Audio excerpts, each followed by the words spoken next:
Alright, reaction video na naman tayo mga kaibigan dito sa nagtitrending ngayon na eto na, Amerika nagpadala ng aircraft carrier, mga warship at fighter plane sa Pilipinas.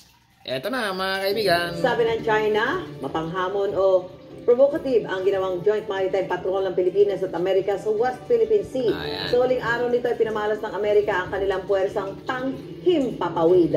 May unang balita si June Veneracion. Kung show of force lang ang pag-uusapan, ito na yun. Isang aircraft carrier, mga warship, at mga fighter plane ang dala ng Amerika sa huling araw ng RPUS Joint Maritime Patrol sa West Philippine Sea. Ito ang Carrier Strike Group 1 ng US Navy. Nakaangkla ang puwersa sa aircraft carrier na USS Carl Vinson. Nagsagawa ng patrol exercise ang Carrier Strike Group 1 sa activity area sa West Philippine Sea. Ipinakita rin ang mabilisang paglipad at paglanding ng 16 na aircraft. Ngayon lang nag-deploy ng aircraft carrier ng Amerika sa Joint Maritime Patrol sa West Philippine Sea. At sa pambihirang pagkakataon, pinayagang makalapag sa isang US aircraft carrier ang mga air assets ng Armed Forces of the Philippines. Tinawag naman ng China na provocative o mapaghamon ang ginagawang deals ng US at Pilipinas. Ganon. Ibig sabihin ng China na asar. Okay? Ibig sabihin ng China na iinis sa military drill ng Pilipinas at Amerika. Ganon. Kasi nga ang American mga kaibigan, kung mapapanood nyo yung mga latest news ng Amerika, maya-maya ang padala ng Amerika ng mga warship sa Pilipinas, mga tangke de guerra, artillery, okay? Kasi nga, yung military base ng Pilipinas sa Amerika ngayon ay ayos na, okay? Ibig sabihin ay kailangan talagang punuin ng mga equipment.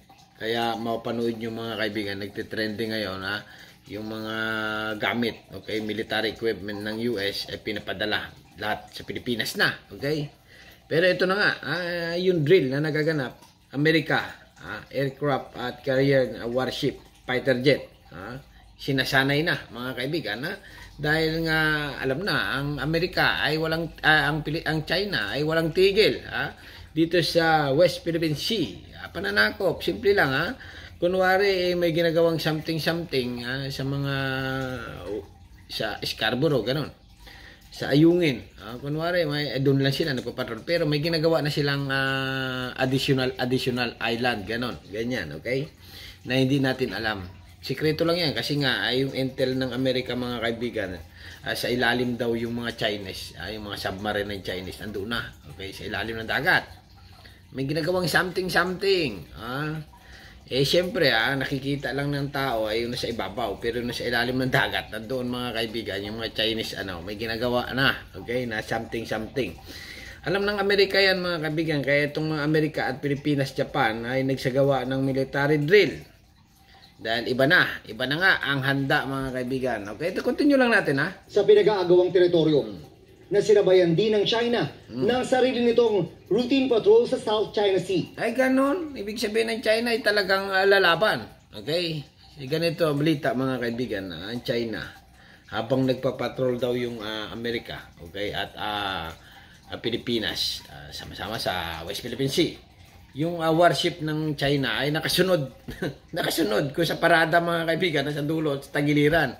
Nakaabang, tamang pans ng Amerika at Pilipinas. Nakamasid mga kaibigan sa taas man o sa ibaba. Ibig sabihin sa taas sa ibaba, sa dagat man o sa himpapawid. Ganon. Okay? Okay, continue lang Lahat daw ng kanilang tropa ay nananatiling naka-alerto sa pagbabantay sa national security at maritime rights. Namataan pa ang mga warship ng China di kalayuan sa mga barko ng Philippine Navy.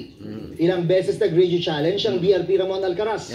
Pero walang sagot mula sa warship ng China. Sabi ko na hindi sasagutin ng China yan. Kahit kasi ganito mga kaibigan, kahit yan sa Coast Guard. Okay, Coast Guard na lang tumawag yan. This is a Philippines territory. We need to pull out or remove your Coast Guard ship. Ganyan. Ang China, hindi sasagot. Bingi yan bungol.